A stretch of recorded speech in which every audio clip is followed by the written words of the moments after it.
Big boss Malayalam season 6 ഒരു പ്രധാനപ്പെട്ട ഒരു അപ്ഡേറ്റിലേക്ക് പോകാം. അതായത് കുറേ പേര് ഇന്നലെ മുതൽ കമൻ്റ് ഇടുന്നുണ്ട്, ഒരുപക്ഷെ സിബിൻ സീക്രട്ട് റൂമിൽ പോയാലോ.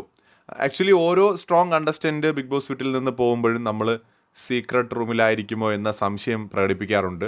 സ്വാഭാവികമായിട്ട് നമ്മൾ അത്തരം ഫോട്ടോകൾ ഫോട്ടോഷോപ്പിൽ എഡിറ്റ് ചെയ്ത് അത് കയറ്റി വിടാറുണ്ട്. അതൊക്കെ ഒരു ഒരു സാധ്യതകൾ അല്ലെങ്കിൽ പ്രതീക്ഷകൾ മാത്രമാണ്. പക്ഷേ സിബിൻ്റെ കാര്യത്തിൽ എനിക്ക് അറിയില്ല കേട്ടോ. കാരണം സിബിൻ ഒരുപക്ഷെ സീക്രട്ട് റൂമിലാണെങ്കിൽ അത് അൺഫെയർ ആയിട്ട് മാറുകയുള്ളൂ. കാരണം ഓൾറെഡി ഗെയിം ഷോ കണ്ടുവന്ന ഒരാളാണ്. അങ്ങനെ കണ്ടുവന്ന് പകുതിയിൽ വൈൽഡ് കാർഡായിട്ട് കയറിയ ഒരാൾ പെട്ടെന്ന് വീണ്ടും സീക്രട്ട് റൂമിലേക്ക് കൂടി പോകേണ്ട ഒരു ആവശ്യം ഇവിടെ വരുന്നില്ല.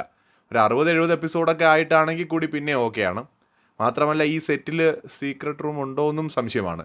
ഉണ്ടെങ്കിൽ തന്നെ അത് ഈ സമയത്ത് കൊണ്ടുപോകേണ്ട ഒരു കാര്യം വരുന്നില്ല. എന്തെങ്കിലും ഒരു ഗെയിം ചേഞ്ചിങ്ങുമായിട്ട് ബന്ധപ്പെട്ടൊരു കാര്യമല്ല ഇത്. മാത്രമല്ല വീക്കെൻഡ് എപ്പിസോഡിനെ തുടർന്നുണ്ടായ ഒരു മാനസിക സംഘർഷങ്ങളാണ് പുള്ളിയെ ക്വിറ്റ് ചെയ്യുന്നതിലേക്ക് പ്രേരിപ്പിക്കുന്നതെന്ന് കൺഫഷൻ റൂമിൽ ടോക്കൊക്കെ നമ്മൾ കണ്ടതാണ്.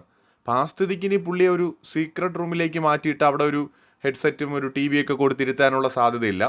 ഒരു പക്ഷേ അദ്ദേഹത്തെ മാറ്റുകയാണെങ്കിൽ ഒരു റൂമിലേക്ക് മാറ്റാം, ചിലപ്പോൾ തിരിച്ചു വന്നേക്കാം. അങ്ങനെയാണെങ്കിൽ അറിയില്ല കേട്ടോ, തിരിച്ചു വരാം. മേ ബി മണിക്കുട്ടനെയൊക്കെ കൊണ്ടുവന്നതുമായിട്ടൊക്കെ ഒത്തിരി പേര് കമ്പയർ ചെയ്യുന്നുണ്ട്. പക്ഷെ ആ ഒരു സിറ്റുവേഷൻ അല്ലെന്നാണ് എനിക്ക് തോന്നുന്നത്. കാരണം മണിക്കുട്ടനെയൊക്കെ ഫസ്റ്റ് ഡേ തൊട്ട് അവിടെ നിൽക്കുന്ന ആളാണ്. അതേ സമയത്ത് ഇപ്പോൾ സിബിനാണെങ്കിൽ വൈൽഡ് കാർഡായിട്ട് കയറിയിട്ട് 2 ആഴ്ച ആയിട്ടുള്ളൂ. അതിനിടയിൽ പുള്ളി ക്വിറ്റ് ചെയ്ത് പോയിട്ട് പിന്നെ പുള്ളിയെ വീണ്ടും കൊണ്ടുവരുന്നത് ശരിയാണോ എന്ന് എനിക്കറിയില്ല. നല്ല ഗെയിമറാണ്, എനിക്ക് പേഴ്സണലി ഇഷ്ടമുള്ളൊരു ഗെയിമറാണ്. പക്ഷെ അത് മറ്റ് കണ്ടസ്റ്റൻസിനോട് ഫസ്റ്റ് ഡേ തൊട്ട് അവിടെ നിൽക്കുന്ന കണ്ടസ്റ്റൻസിനോട് കാണിക്കുന്ന ഒരു അനീതിയായിട്ട് ചിലപ്പോൾ മാറാം. അങ്ങനെ കൊണ്ടുവന്നാൽ പുള്ളി പോവാതിരിക്കുകയാണെങ്കിൽ വിന്നർ വരെ ആകാനുള്ള സാധ്യതയുള്ള കണ്ടസ്റ്റൻറ്റാണ്. പോവുകയാണെങ്കിൽ ആ വഴിക്ക് അങ്ങ് പോകുന്നത് തന്നെയാണ് നല്ലത്. പിന്നെയും വന്നൊരു പരീക്ഷണത്തിന് നിൽക്കാതിരിക്കുന്നതായിരിക്കും നല്ലത്. എന്തായാലും സീക്രട്ട് റൂമിലാണെന്നൊന്നും അറിഞ്ഞിട്ടില്ല.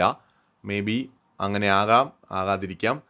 പക്ഷേ ആകാനുള്ള സാധ്യത വളരെ കുറവാണ്. കാരണം ഒരാൾ ക്വിറ്റ് ചെയ്ത് പോകുമ്പോൾ അയാളെ പിടിച്ച് പിന്നെ ഹെഡ്സെറ്റും കൊടുത്ത് സീക്രട്ട് റൂമിൽ ഇരുത്തുന്നത് ശരിയല്ല. പിന്നെ നമുക്ക് നോക്കാം, മാറ്റിപ്പിടിക്കലിൻ്റെ ഭാഗമായിട്ട് ബിഗ് ബോസ് ഏത് ലെവൽ വരെ പോകുന്നത് നമുക്കിപ്പോഴും അറിയില്ല. Let's see.